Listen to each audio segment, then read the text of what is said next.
Hello all. As we discussed in the last session, today we are going to start the casting. So this is your section 4 syllabus for GATE examination. So I thought to cover engineering materials also, but that would be covered by someone else. So we will be covering in my session these two topics for your GATE examination. So we are going with the syllabus. We'll start with the casting, then we'll continue with the forming and joining, and then machining and machine tool operations. So today we will start casting. So your casting will take two sessions because it has around 100 questions previously asked in the gate examination. So we will see little theory also and the question. So let me know how many of you can actually solve this question. Ma'am, I have the idea about the gating ratio. Okay, can you solve this question? Yes, ma'am. Ma'am, it is saying that the pressure at the in-gate will be maximum. So, means it is talking about we need to see the pressurized gating system because this gating ratio basically determines the ratio of the area of cross section. So, the pressurized gating system will have minimum area of cross section at the this one, this that the Gate. ratio of the sprue to the ratio of the runner to the ratio of the gate. So the minimum at the gate, the value of the ratio will be minimum. So I think the answer should be the D option. Yeah, you are correct. Is there anyone else who didn't understand anything what just he said? I just want to have some idea, like for the theory, how much should I deliver here? No, I'm not sure about it. Okay, okay. So shall I just? This is a very basic question. So if you are not able to solve this, then we have to look into little basic also. So please let me know if you have any problem solving this question. This is a very classic old question only. And whatever he just said, the answer is correct only. So, okay, I'll start with the basics. By the end of the session, you'll be able to solve this question on your own. Okay, so let's start with the casting. Let's start with the manufacturing. So, manufacturing is the process of converting the raw material into a finished product.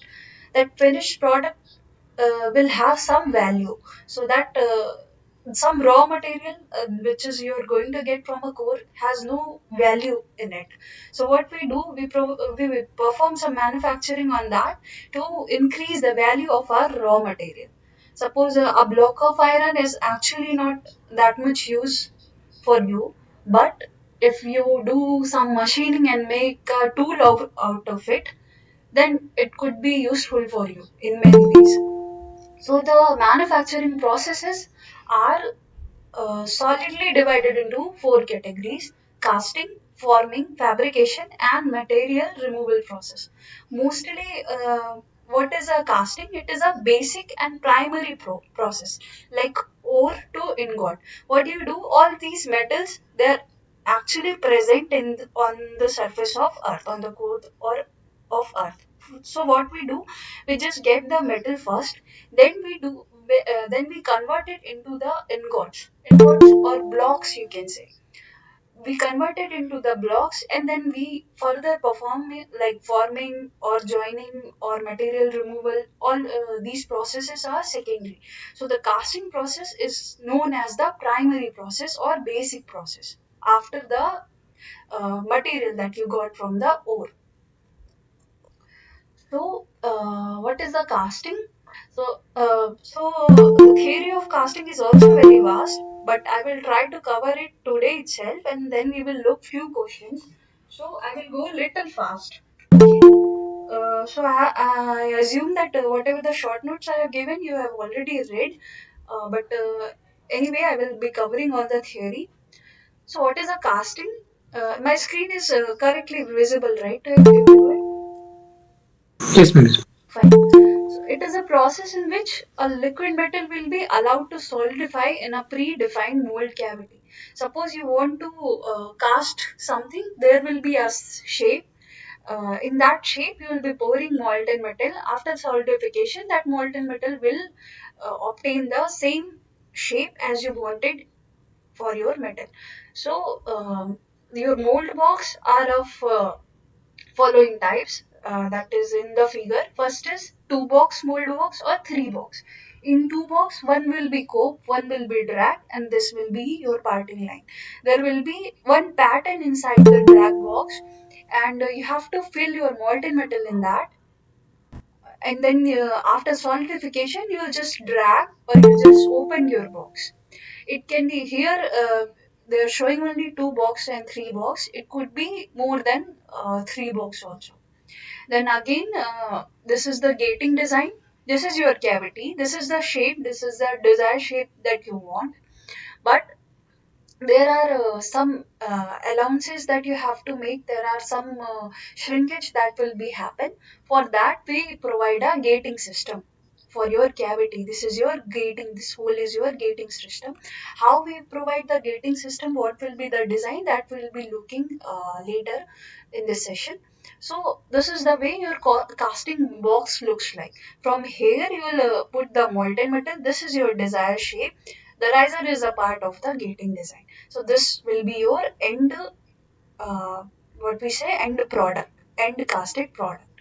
Okay, this is your parting line. You'll remove this part and then you'll get your cavity. Next, what are the advantages in casting?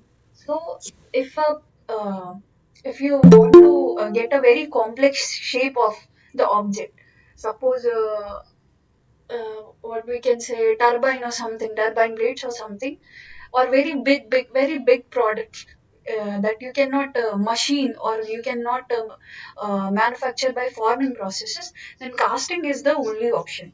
And it is very simple. I just now explained the casting process. It is very simple and less expensive as compared to other process. So both the ductile as well as brittle kind of materials can be produced, and large size objects can be produced like machine tool, beds, a gearbox. So you should know the applications of casting. What mostly they will ask about gearbox or engine block or machine tools. So you should know that these kind of objects are produced by the casting only. Then there are some limitations. So first limitation is the objects are not having smooth surface finish. If you any of you ever seen the finished casted product, so there will be no surface finish. Your surface will be suppose if you provide any kind of coating, non-stick coating also, that coating might have also stick on that surface. So your surface finish will be very bad when it comes to the casting, and it is very laborious and time consuming also. Then there are things like casting defects that we will see in this session only. There are plenty of casting defects. So if the defects will be there, that will affect the properties also.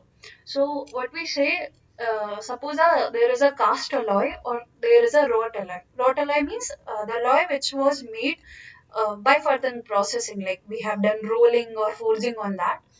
So that alloy will have more strength than the cast alloy, because during casting there will be lost possibilities of casting defects. So we have seen always that your cast alloy will have less strength than your wrought alloy or any other properties because of these casting defects. Then it will, as I have told you, it will not be having uniform mechanical properties due to non-uniform cooling, because cooling will give you the grains, what type of grains will be forming, and grains will give you the properties. Okay, next, yeah, as we have said, your solidification will start from the wall here. So where the solidification will start, firstly it will be the final grains, then then it will start forming as a coarse grain, then columnar grains and aqueous grain. We have seen little about the solidification in the previous session. More you will see in material science. Solidification you should know before you learn about the casting. So Ma'am, there how will is be it a found at temperature the gradient. Because of the temperature gradient, different kind of grains will be formed during the solidification. Okay. Okay. Now, Ma'am, why is it fine at the outer surface? sorry. Ma'am, what is the reason behind the fine structure at the outer surface? See, if your cooling is fast, if your cooling is fast, your grains will be the finer. Okay. So where will be the cooling faster? At the outer. Surface, Yes. surface which is touching through the wall. Solidification will start firstly there, right? So that Yes, is ma'am. why finer grains will form there. Then the slowly there will be uh, grain growth, and that is why coarser grain will form. like Okay, ma'am. normalizing? Normalizing it. Okay, now some small definitions like pattern. So pattern is the replica of the final casting to be produced with the same allowances. What are the allowances? That now we have to, as I told you before, that the surface finish is not good for casting, and lots of casting defects will be there. So for that, we provide some kind of allowances before the process. Like suppose you want a 4 cross 4 centimeter block, some thickness 4 cross 4 cross 4 centimeter block you wanted, but after that your surface finish will not be good. So what will you do? You will remove zero point 0.5 or something from the surface to provide a good surface finish. So now your desired object will be having a lesser zero point 0.5 dimension. So what we do, before itself we provide zero point 0.5 allowances. Like suppose my desired product will be having 4 cross 4 centimeter, but I will provide 4.5 cross 4.5 because later I have planned to mill like provide a surface finish we will, of zero point 0.5 mm. So I will remove zero point 0.5 mm material to provide a good surface finish. So what will I do? I will make it 4.5 cross 4.5. So that is how we give the different kind of allowances. So there are mostly divided into five categories: shrinkage, draft, machining. That's what I was telling you. Shake and distortion. So what is shrinkage? So this is a graph between temperature and time. So this is your TP is your pouring temperature when your metal is at molten state. TF is freezing temperature. B to C, what is happening? Solidification happening at the phase transformation is taking place, or solidification is taking place from B to C. And then TA is what? Ambient temperature, or you can say room temperature. So the while pouring the material, while solidification also, and after getting solid also, there will be some shrinkage in your metal. So that is called as shrinkage allowances. So what we will do to overcome the shrinkage allowances? Okay, so there are actually three different types of shrinkage. Firstly, when your metal is in molten state, so the what shrinkage that will arrive during the molten stage or liquid stage from TP to TF or A to B, you can say, that is called as liquid shrinkage. Then the shrinkage that will be arrive between B to C, that will be called as solidification shrinkage.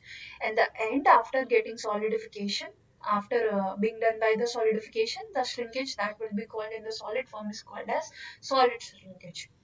So you should know these three type of shrinkage, and how we will manage these shrinkage in our end product. So liquid shrinkage and solidification shrinkage is compensated by the riser.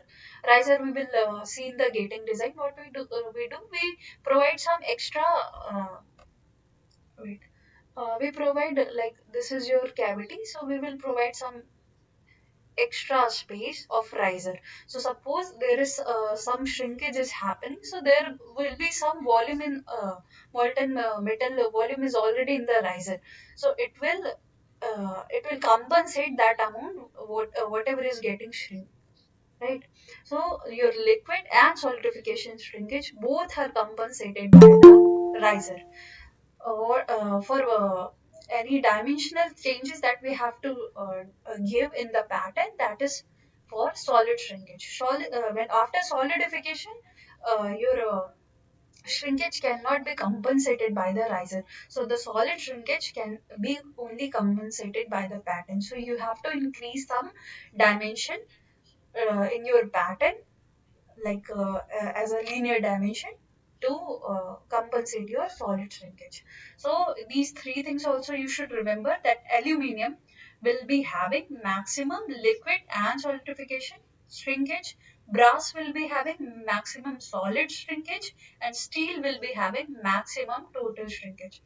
Simply in a consequently 2 years, they just ask which of the metal will be having maximum solid shrinkage. So answer will be brass. Okay, so you learn these 3 points: aluminium, brass, and steel. Brass will be having maximum solid, steel will be having maximum total, and aluminium will be having maximum liquid plus solidification. Ma'am, in solid stringage, what is the difference in solid stringage and solidification stringage? I mean, during solidification stringage, it's still the fully completed to solid. During solidification, phase transformation is going on. It's not completely solid, like at the same temperature, like this area solidification is being done, right? So in this area your temperature is constant. So because of solidification, whatever shrinkage is coming is solidification shrinkage. But after getting solidified, after C point from C to B, you can see now your shrinkage is happening because of cooling. Now temperature is getting down. Okay. Okay, now you have already your solidification is already done. Now the shrinkage whatever is being happening is because of what we can say cooling. That's the difference. Okay, ma'am. So next point allowances is draft or taper allowance. So suppose this is your what we can say mold or cavity, and this is a rectangular kind of or you are producing some ingot or something. Just a second. Okay. So we provide some taper allowances. Like we will, instead of making like this, we will make our cavity like this. Why? Because it will be easier to drag this out. Then, if it is rectangular, if it is little tapered, it will be very easy to remove the pattern. So what we do sometimes, see what kind of allowances is you are going to provide in your cavity totally depends upon the designer. Whatever the way you want, you can design your cavity. So suppose what I want to do, suppose I feel like my metal after solidification, my metal will get stick to the mold. So I will provide a little draft or taper allowances. Then if there will be some taper, easily I can remove this as compared to this shape. So this is a draft or taper allowance. Then machining or finishing alliance I've already told you, because of bad surface finish after casting. Anyway, we have to do machining to provide a better surface finish. So that is why we give machining or finishing allowances. Then the shake or wrapping allowances. What are that? Sometimes you will just suppose you don't want to provide a draft or taper alliance, so you will wrap, you will shake a little your cavity, you will shake a little, so there will be some gap between the mold and your end product, so that can easily you can remove your pattern. So for that also we provide some shake or wrapping allowances. Then the Excuse me. yes, You can kindly repeat this shake allowance. yeah, okay. So for easy removal of the pattern, we what we do, we provide some clearance between the pattern and the mold surface. So this can be produced by shaking the pattern. What we will do, we will shake a little, so that is how some clearance will be formed between the mold surface and this cast product, and then easily we can remove. So all other allowances that we have studied, those are positive allowances, you can say. This only is the negative allowance. Okay, your pattern will be smaller than your casting. What we do, firstly, there will be a cavity, then we will put a pattern. So what we do, we are shaking up our pattern a little so that at the end we can easily remove it. Okay, but you have shaped your pattern, so your whatever the dimension that you previously measured will be now bigger, right? So that is why in this your pattern will be smaller than your casting. You understood? So Yes. this is called as negative allowance. Ma'am, in draft allowance, the angle theta is in the range of. That is not there is I don't think so any range is there. It is written as point 0.5 to point zero point 0.5 to 2 degrees. Ma'am, actually, like it depends on whether it's a draft on the inner surface or it's a draft on the outer surface. So for inner surfaces, we generally provide a little like greater angle because there is more like there is a pressure for on us as an engineer to provide that precision on the inner draft. Mm-hmm. Anyway, that in here only I told you, right, that depend upon the designer. What do you want to do? Like when I do casting, I actually prefer the outer draft. So that I just what I do, I just put one hammer on my mold and my casting will come out. So it totally depends. I don't know much about that inner and outer draft, but Ma'am, that like it depends on you, like yeah, what yeah, how it you will totally design. depends Yes, upon sir. the designer Yes. what kind of allowances you want. These are like a vast reason that you should know what kind of allowances are there. Okay, so where were we? We are done with the shake or wrapping, then come to the distortion. So what is distortion? Like if your object is having a different dimension, like L1 is different and your L2 is different, so there will be after solidification there will be possibility of some distortion. Like your this is what you thought it will come out, but it is coming like that. So for that also in your pattern you will provide some kind of distortion allowances. This is also positive allowances. Okay, so we are done with the allowances.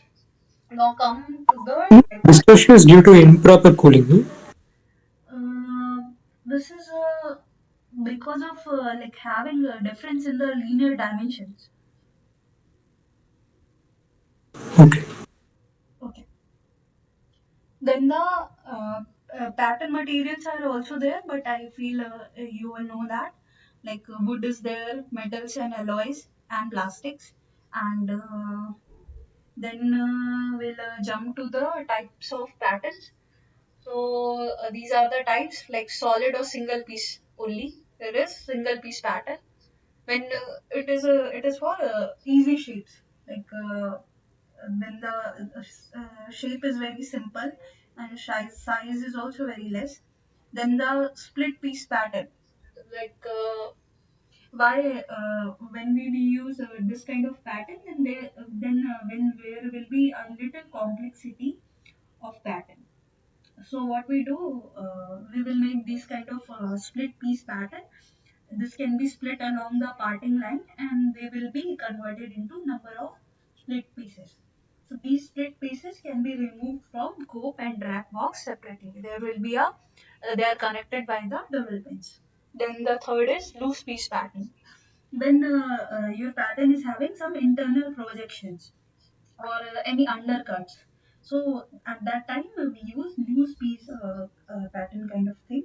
So after removing the main part, pattern in the loose piece pattern can be removed from the mold to get the required cavity. Suppose you want this kind of sheet, so you'll add this kind of ingot. So you'll add some loose piece pattern. After removing this, you can remove your loose piece and whatever the cavity you desired inside your ingot, that will be formed. Then match plate. What is in the match plate? It is to produce like number. Suppose you want to produce small size of complex shape, like suppose small complex shapes of the objects in mass production you want. So this pattern can be used for such kind of requirements. Like number of patterns can be shipped along the parting line, and then they will be added on the both side of the match plates along with the gating elements.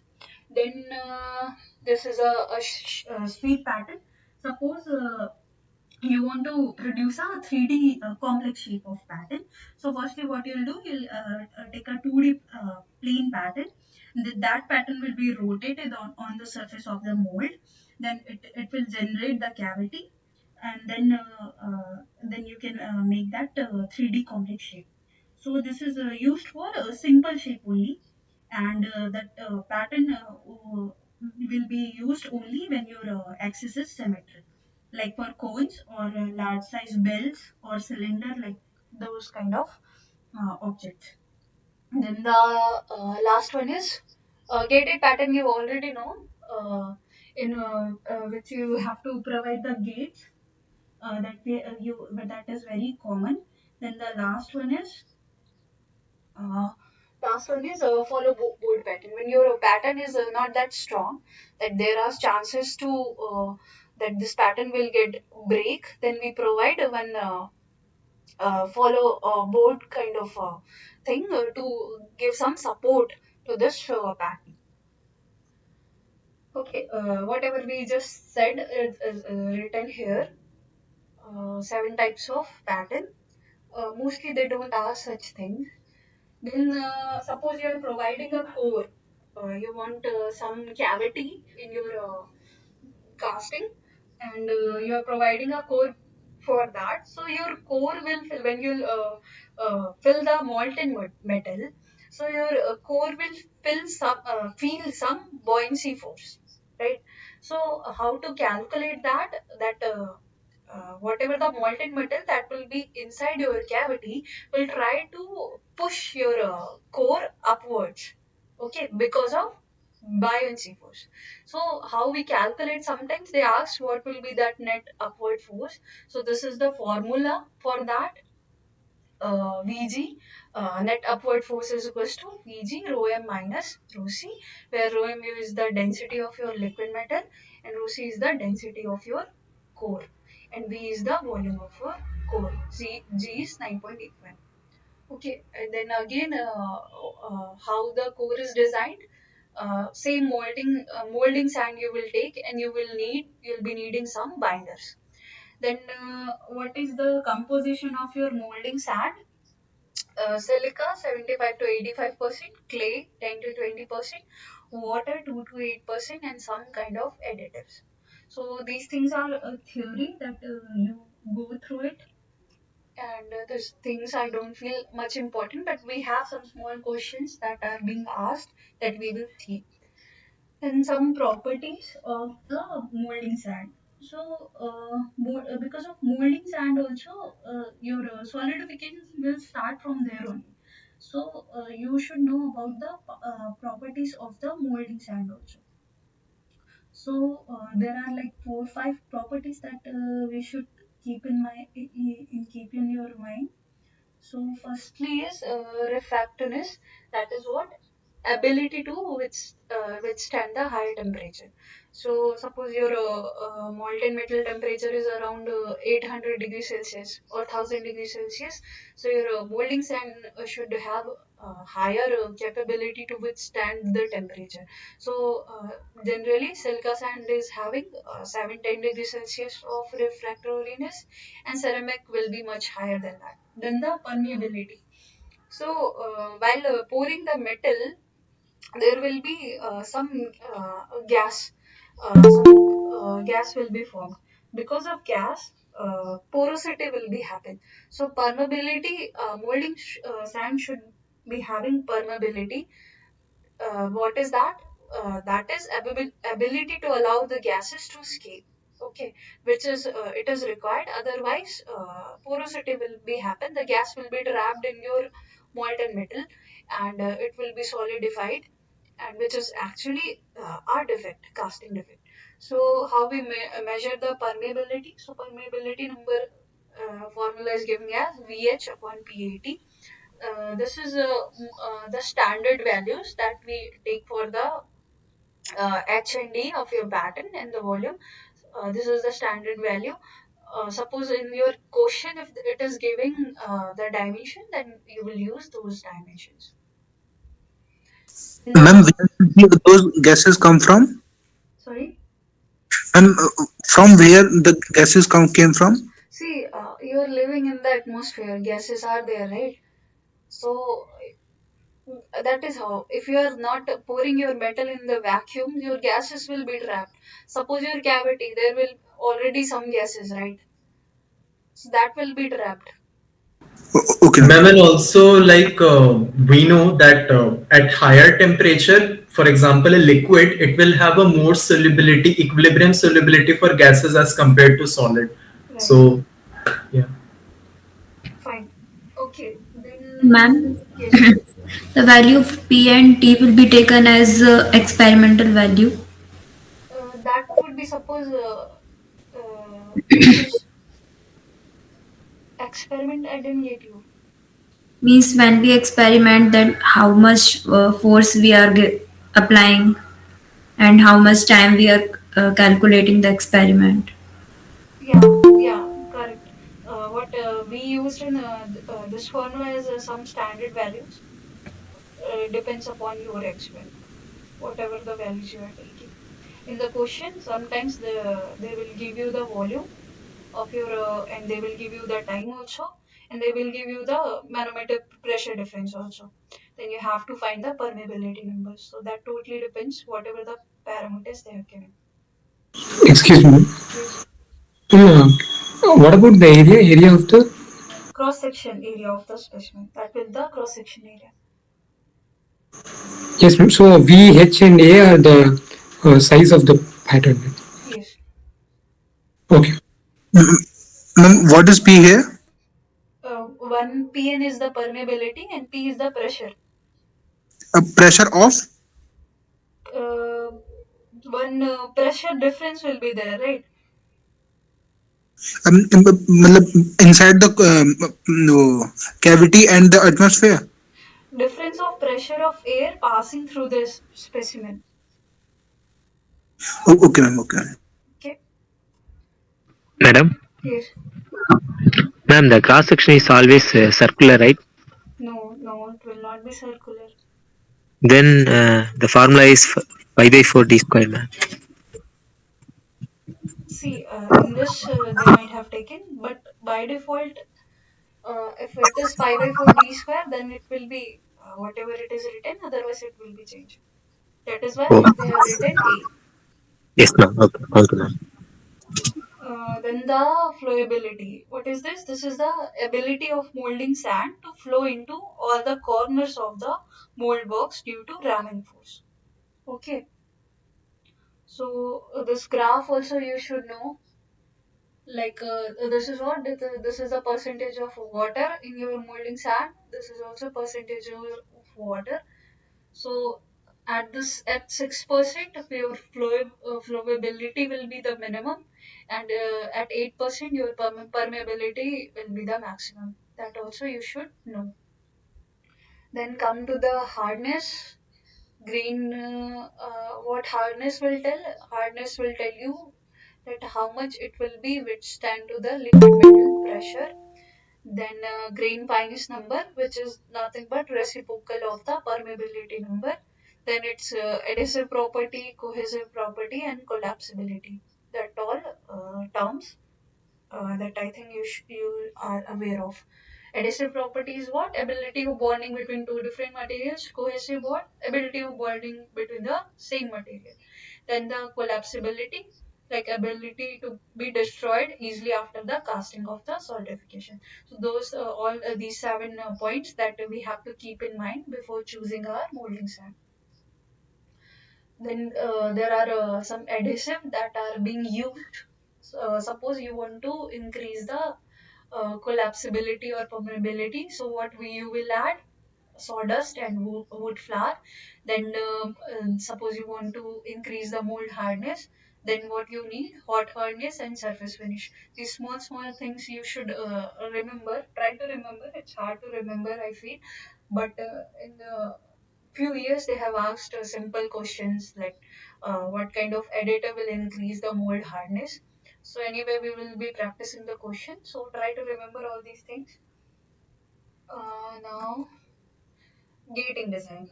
Gating design is actually very important. You should know, they asked numerical based question from the gating design. So these are, let's see, quickly see the elements of your gate. So why we why we use gating? Just now, will anyone can tell what are the In objectives? order to But like for showing of the liquid containment. One by one. To not allow impurities get into the cavity. And A path to the water metal flowing to the cavity. okay, fine. And the gas Now, is to escape. sorry. And the gas is to escape. Okay. Okay. So firstly, you just see this the diagram. This is your cavity, and these are the elements of your gating design. It starts with the pouring basin, then sprue base wall, skim bob, gate, riser, and cavity. So gate, riser, pouring basin, and sprue. These are the very important components, or you can say elements, that you should remember. Here already it is written. If you are not using any gating system, what will happen? Erosion. Erosion will happen, inclusion will happen, and splashing will be happen. So what are the objectives to use a gating design? Firstly,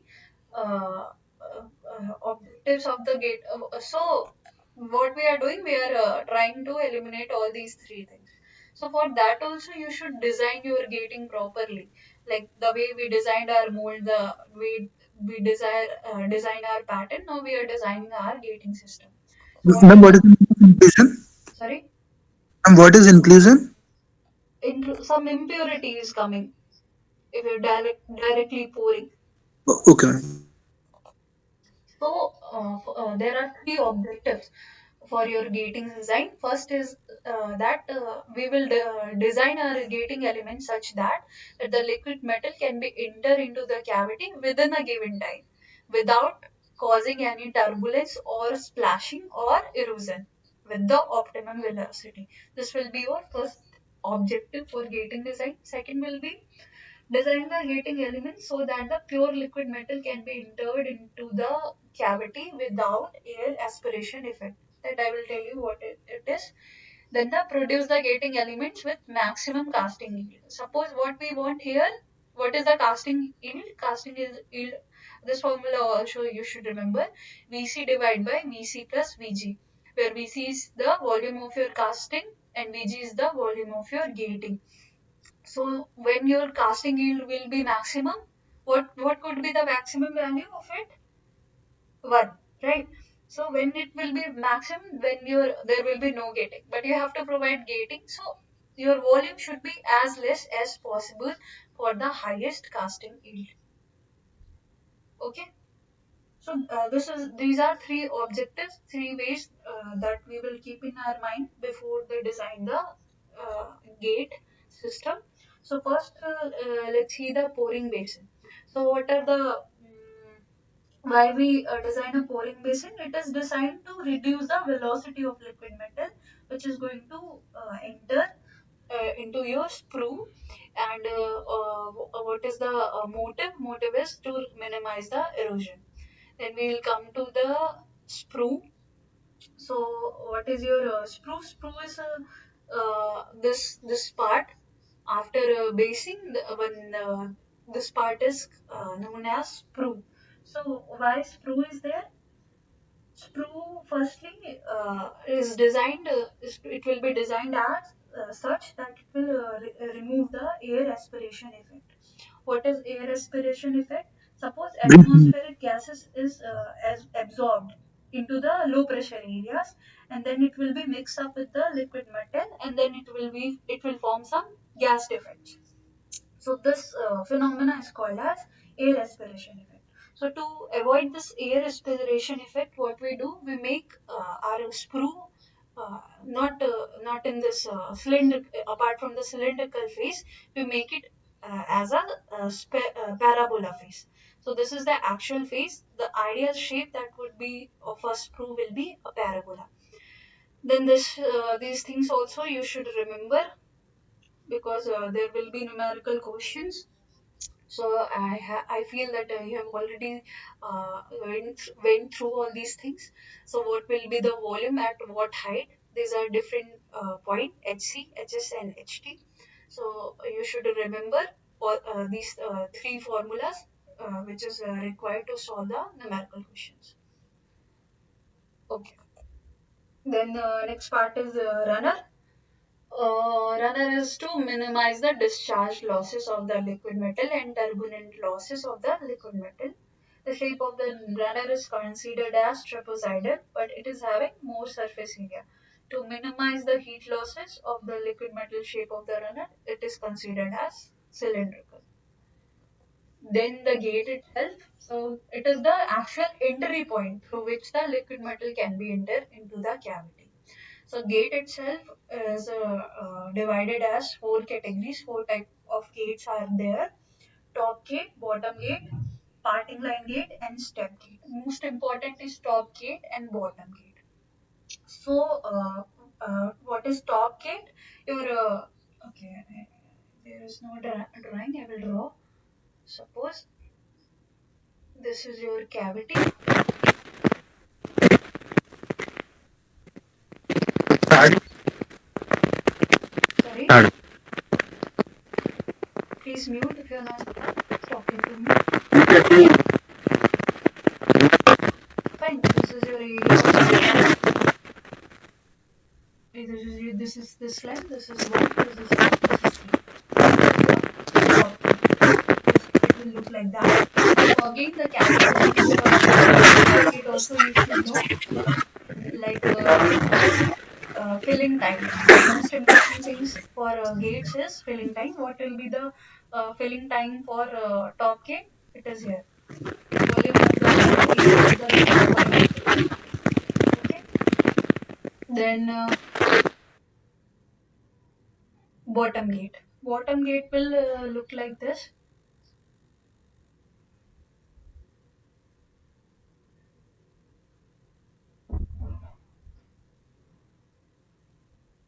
This is bottom. This is your bottom gate. Then again, one more thing which you should keep in mind, that the filling time for bottom gate, it will be twice than the filling time of the top gate, and this is the formula for the filling time of bottom gate. So derivation I feel is not, we don't have time for. Then one more thing that you should remember, two other gates are there which is not required for you: parting line gate and step gate. I will show you how your parting line will look like. Suppose this is your cavity. So this is half. Here your gate will be start at the parting line. So this is your parting line gate and your step gates. Suppose your cavity is very big. It is very big. So we will make 2, 3 gates at different steps. So your molten metal can, suppose from here you are pouring your metal, so your molten metal can get inside the cavity from different gates. This is called as step gate. Okay, these are four types of gates. Then choke area. The question I just asked you during the starting of the session, that someone answered nicely. So that question is depending on this only. So what is a choke area? Choke area, it is the minimum cross section area in all the gating elements. It will control the flow of liquid metal which is entering into the cavity. It is the first parameter that should be calculated in all the gating design. Okay, so what is the formula for your choke area? That is also written on your screen. Now, one more thing that you should know: unpressurized gating and pressurized gating. So, if your if your what is the choke area? Minimum cross section area, right? So, this is your sprue cross section. This is your gate cross section.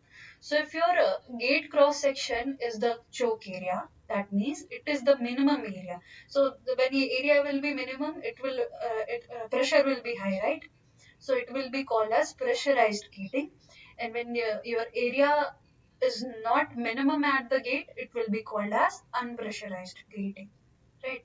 So uh, what is the gating ratio? Gating ratio will be, this will be sprue, this will be runner, this will be gate, sprue runner gate. They will give you gating ratio. So you should know this is the ratio of cross section. And here your sprue is having what minimum area. So sprue will be having CA choked area at, so your choked area will be at A's. Here, what is minimum? Your gate area is minimum. So your choked area is AG. Now tell me which is unpressurized casting and gating, and which is pressurized gating in all these four conditions. All of you.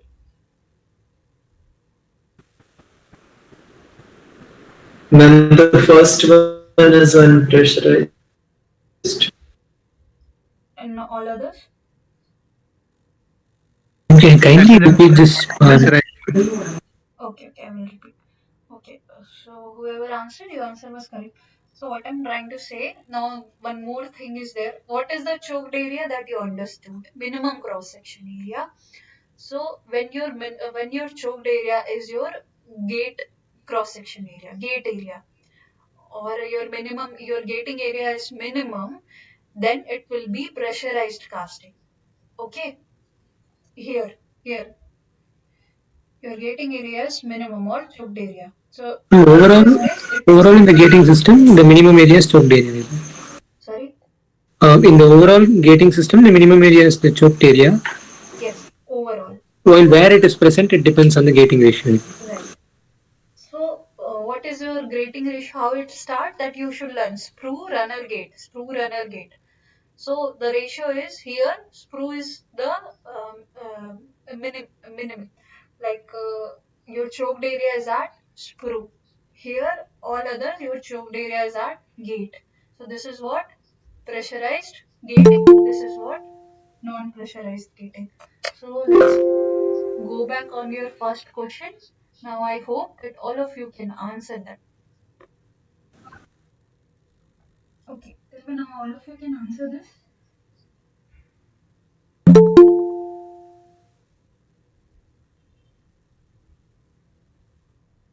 Yes, since the D option is having the minimum ratio, in the in gate we are having D as well. Yeah, sprue runner gate. At gate, choked area is at gate.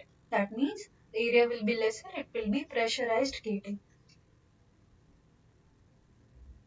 Okay, so what is it asking? The pressure at the in gate will be maximum with the gating system. So option D will be correct. Now, if they asked for the sprue, then all the options B, C, and D will be correct. Yeah, correct. Then you have to mark B, C, D. Okay, where were we? Here.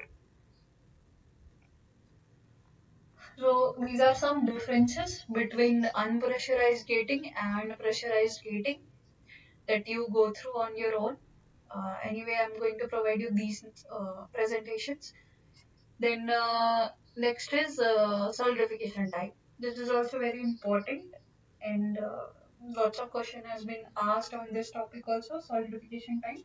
So this is a principle which will tell about which will be telling about the solidification time. So solidification time is directly proportional to V by A whole square.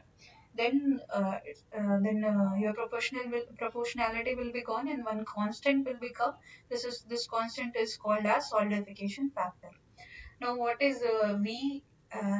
V is the volume, A is the area of your whatever the pattern will be given. So, do you want to solve one question on this? Yes. Okay, I will just tell the question, write the question and solve. So the question is, a molten metal drop of liquid metal which is in spherical form with 2 mm radius will solidify in 5 seconds. What is the TS? What is the TS for the TS of same molten drop with triple the radius? You understand the question? Yes. Suppose this is R1, this is TS1, Nine TS2 times. they are asking, and your R2 is 3 times R1. Solve the question, tell me the answer. And this is the 45, formula. 45 seconds. Correct. Everyone try to solve this question. So these kind of questions they ask. It's kind of like very famous questions they will ask you.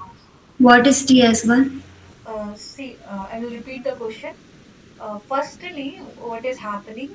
The radius of that liquid metal, which is in a spherical form, was 2 mm radius. That will be solidifying in 5 seconds. So 2 mm radius is solidifying in 5 seconds. That was TS1, T solidification at 1. The second was, what is the TS of same molten drop with triple the radius? So TS1 is for first condition, TS2 for second condition. So you can write it as TS1 divided by TS2 will be R1 divided by R2 whole square. So your TS2 will be TS1 multiplied by R2 by R1 whole square. It is 5. It will be 3 square. It will be 45 seconds. Any doubt?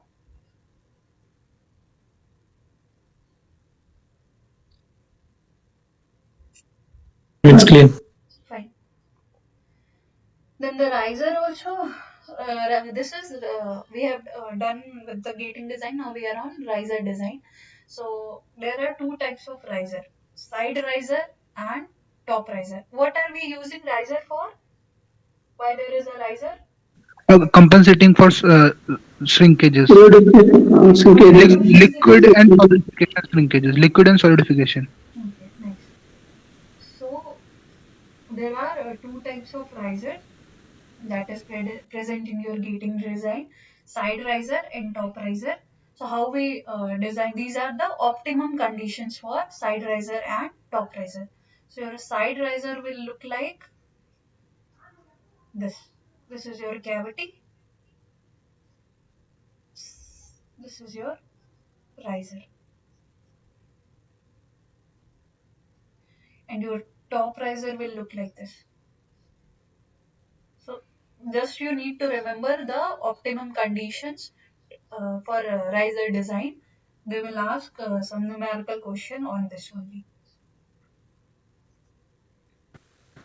Ma'am, these the optimum conditions are like if we take into consideration our workpiece as a cylinder or something like that. Cavity is what we are doing, we are designing your riser. Designing means your riser will work the most effectively in this optimum conditions. So your if your cavity is cylindrical, it whatever the volume is, that only matters. Ma'am, means this H and D, they are the dimensions of the riser. Yes. Okay. Yeah, okay. Okay. Then there are two methods for your riser design. That also is a theory based only, but you should know. Like first method is there are two conditions. Volume of riser should be greater than or equal to 3 times of percentage of shrinkage of volume of casting. And second, B is depends upon the solidification time. Solidification time of riser should always greater than or equal to the solidification time of casting. Okay, these two condition. First method of riser design, we are taking consideration these two condition. Another method is Canis method. In Canis method, he used this kind of formula for gating this riser design. Okay, these two in the first method, they actually asked one question that we will see later, but you should know from the first condition what we got to know, that the volume of our riser should always greater than or equal to 3 times of percentage of shrinkage of volume of casting. And second, it should also it should always greater than or equal to the solidification of riser to the solidification of casting. Then third method is modified Canis method. First method, whatever the method was there, it is a little modified version of the second Canis method. He provided some shape factor. Then the fourth method is modulus method. There will be some modulus. So modulus is what? V by A. So your modulus of riser will be equal to 1.2 of modulus of your casting. That is your fourth method, modulus method. Uh, just a second.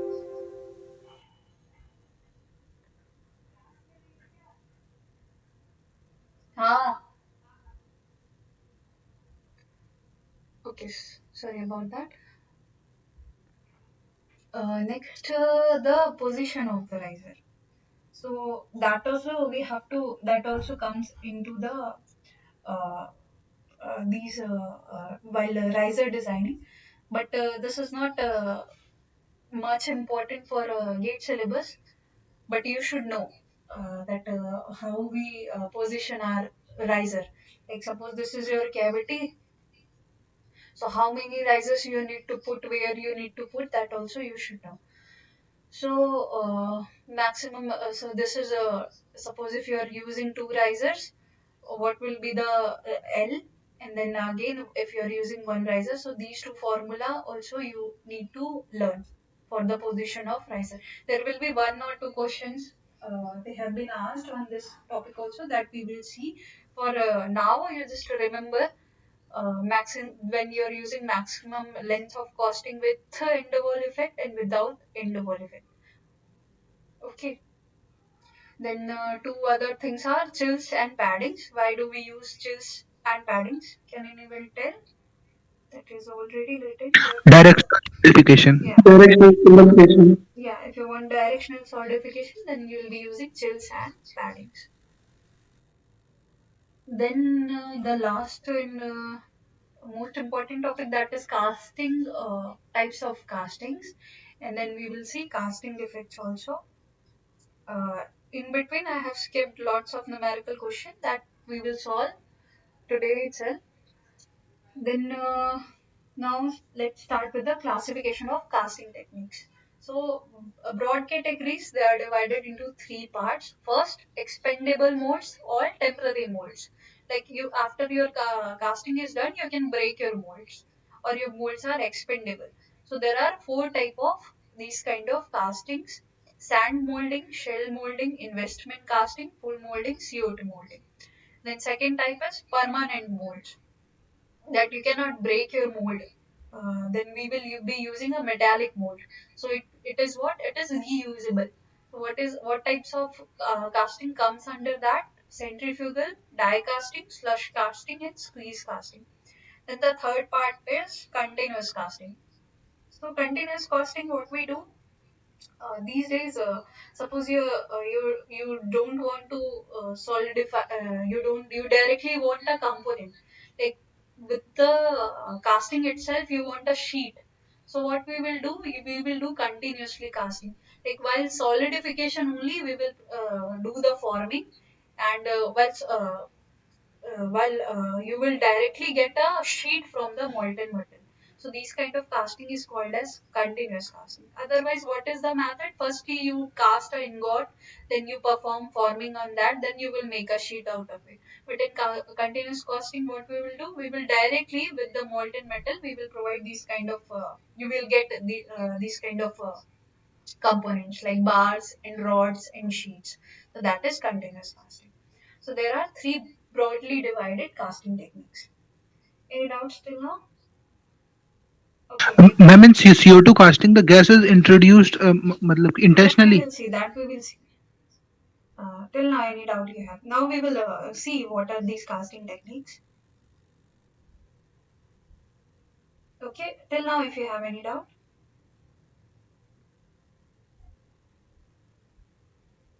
No, no. Okay. Firstly, let's see a few castings. This is a shell molding. So what is the maximum casting size? Less than 200 kg.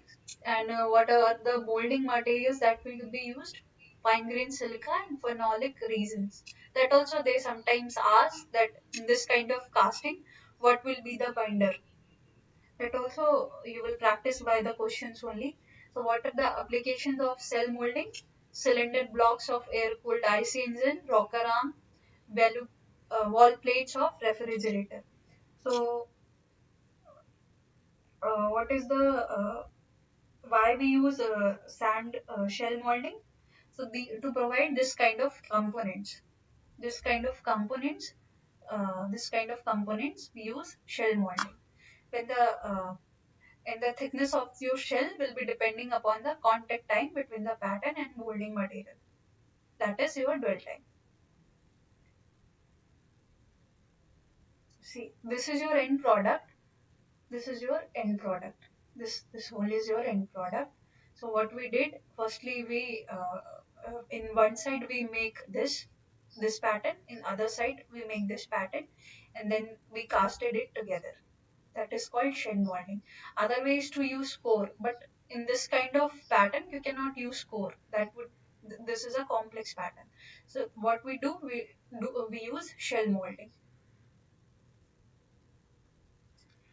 Then investment casting. So in investment casting, what are the application? In investment casting, whatever the pattern you are going to use, that will be made of wax. That is a disposable, and the slurry will be made of these materials: silicate, silica floor, and water. And investment casting will be done in the vacuum to reduce the gas defect, and it is very costly, but the applications for investment casting will be very complex kind of shape also you can make. It will provide you better melting point and strain properties. What are the application? Turbine blades, jet engine parts, medical implants, gold ornaments, dentures, accuracy and surface finish will be good in investment casting. So it is very important to learn the application of investment casting. This is very important. You should know the application of investment casting. Then next is full molding pattern. So again, these are the short notes. I feel you know all about these kind of castings. So what are the patterns is made of? Polystyrene, PVC, epoxy, foam, and thermocol. What are the application? Fittings, lock components, small size objects, and objects which are having low melting point.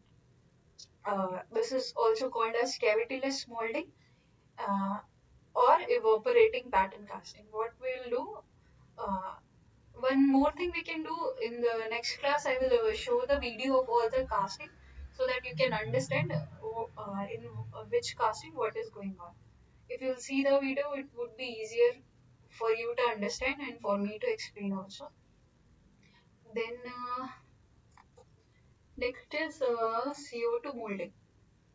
So what is happening? We were providing CO2 gas into it. How we are providing? Firstly, this sand will be mixed by N2SiO3, and then it will be one gas will be CO2 gas will be provided into that. From that, silica gel will be formed. So when you want to improve the strength of your casting, then you use this CO2 molding.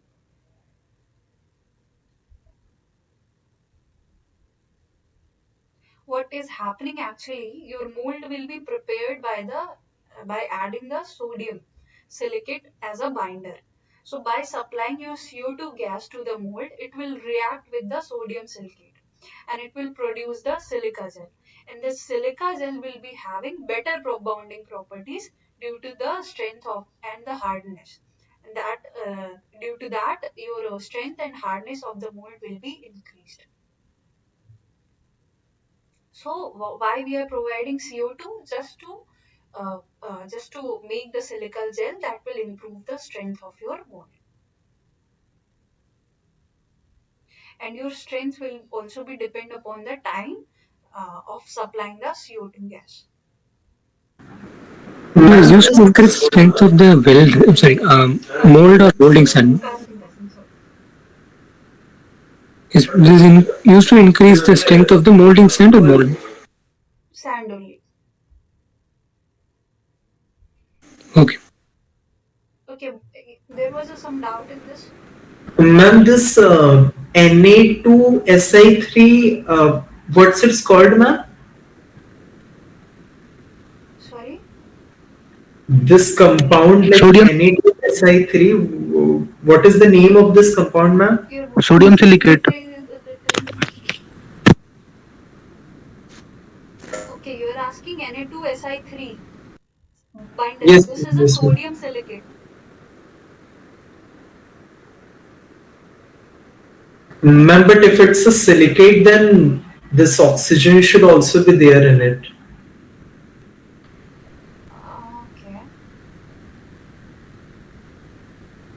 Okay, okay, I will check. I'm not sure about your doubts. I will check. Okay, any doubts?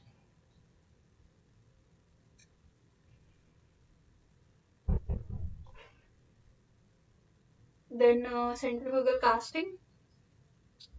So to produce hollow symmetrical objects in mass production, we use centrifugal casting. So they are also further divided into three types: true centrifugal, semi-centrifugal, and centrifuging. So what happens in there is no diagram. Okay, what I will do, if you don't know about these casting methods, we will see these methods by some video or animation. That would be easier for me to explain. Okay,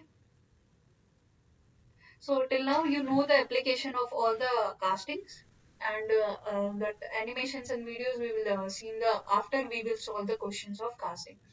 So what are the application for true centrifugal? That would be hollow cylinder pipes, gun barrels, cylinder liners, propeller shaft, and we are not going to use any core in the centrifugal casting. Then in semi-centrifugal, you can make pulleys, wheels, small size flywheels, and casting yield will be very less in the semi-centrifugal casting. Centrifuging you might have done in your labs also. It is used to produce unsymmetric objects in mass production.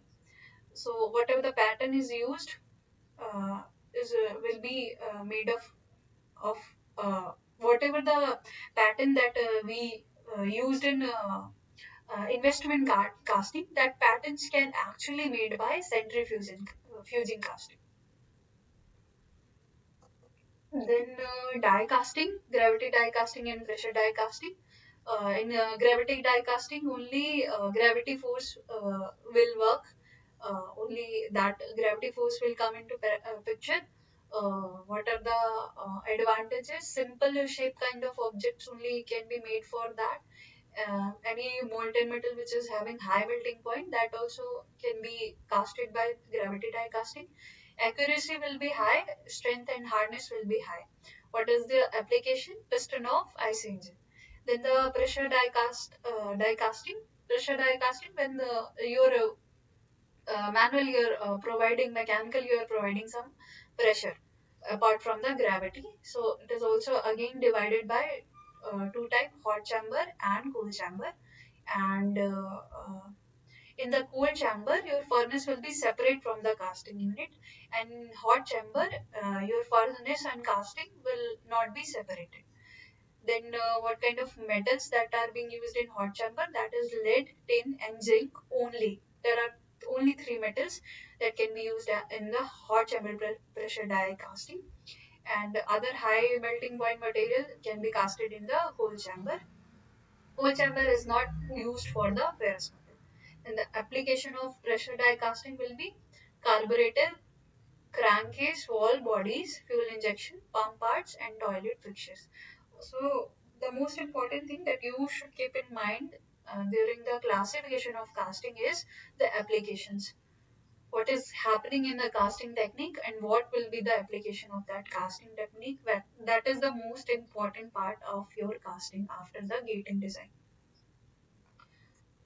Then few more left. There are some parameters like production rate will be higher in the die casting and lower will be the in investment casting. Complex object can be made by investment casting than the die casting, and melting point of material higher will be used in investment casting and lesser in the die casting. Then slush casting. Slush casting is used for the thin castings and hollow thin castings, and squeeze casting, um, brake shoe and all that is made of squeeze casting. Brass and bronze kind of metals. For those metals, you can use squeeze casting.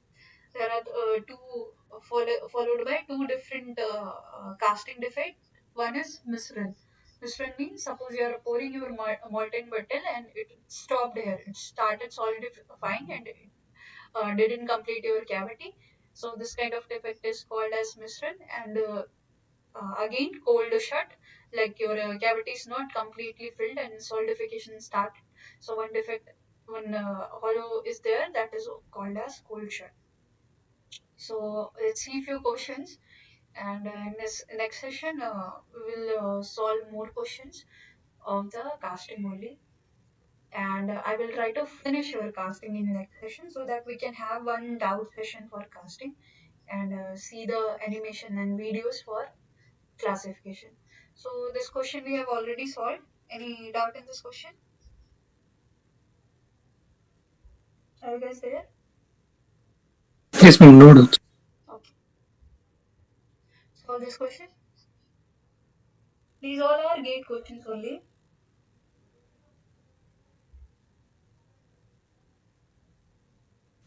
In brass. Correct.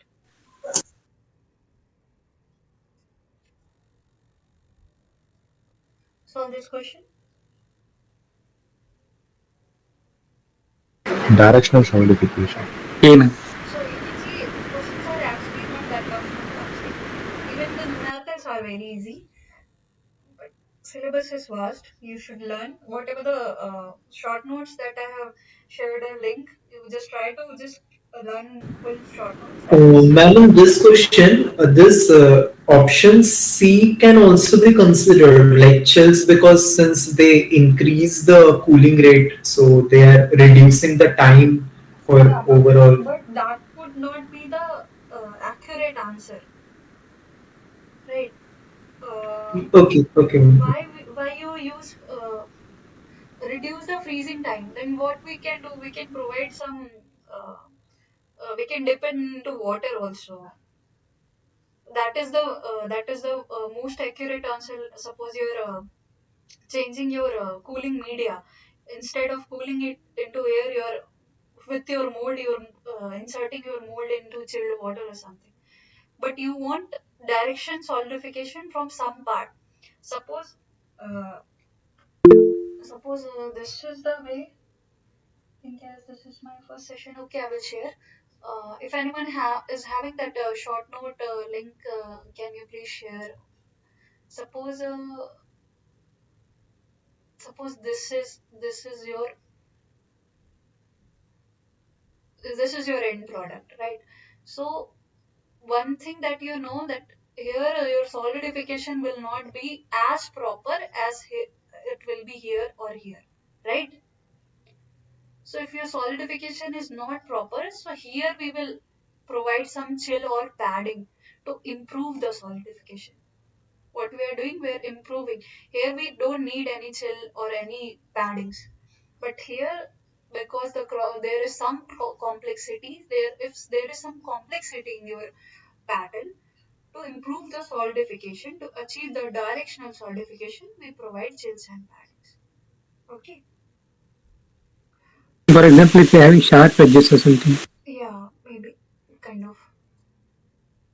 Then solve this question.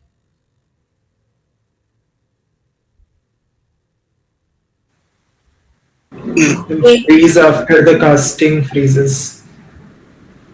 Okay, A is the correct answer. Uh, as per the gate book that I'm using. But we have seen just now, we have seen how we are designing the riser. So in there, it was written TS of riser should greater than, sorry, of casting, greater than or equal to the riser, right? So some No, few, sorry, Razor should. ma'am, the order was reverse. okay, sorry. So in few books you will get option A only correct, but in few also you will get option C is also correct. Ma'am, but if it is freezing at the same time, then how will it compensate for the shrinkage? That is right, but while designing your riser, you have seen that equal to time, right? So if you are using that method in your mind, then this is correct. But in the books, in few books, you will get both the answer correct, A and C. But actual answer A is correct. That was I'm trying to see why they have taken C also in their answer, because they have thought that in that method it is equal to the solidification time of riser.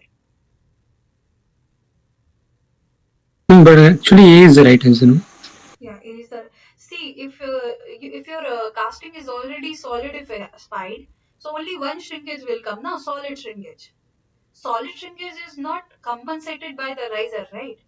So if even if your riser and if your casting is getting solidified at the same time, then also it is correct only. Your riser is working, right?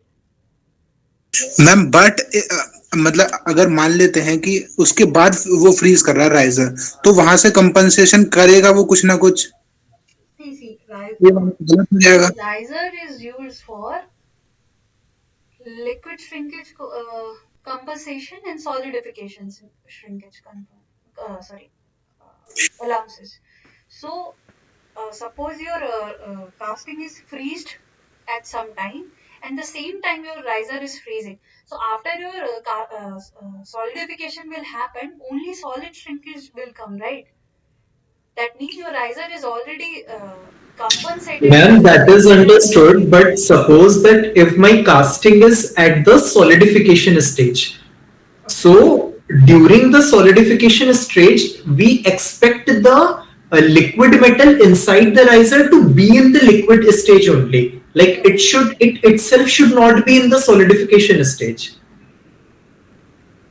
See, there are possibilities, as you have seen that your solidification time is directly proportional to V by A whole square.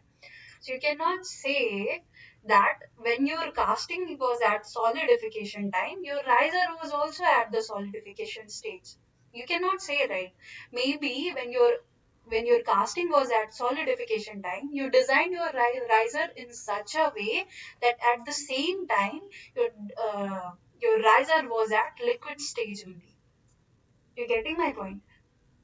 So in that way also, your both the option will correct. Yes, ma'am. Agreeing You with you. agreeing, Yes, right? ma'am. Yes, So ma'am. I'm just trying to explain here. In some books, you will get A and C also correct.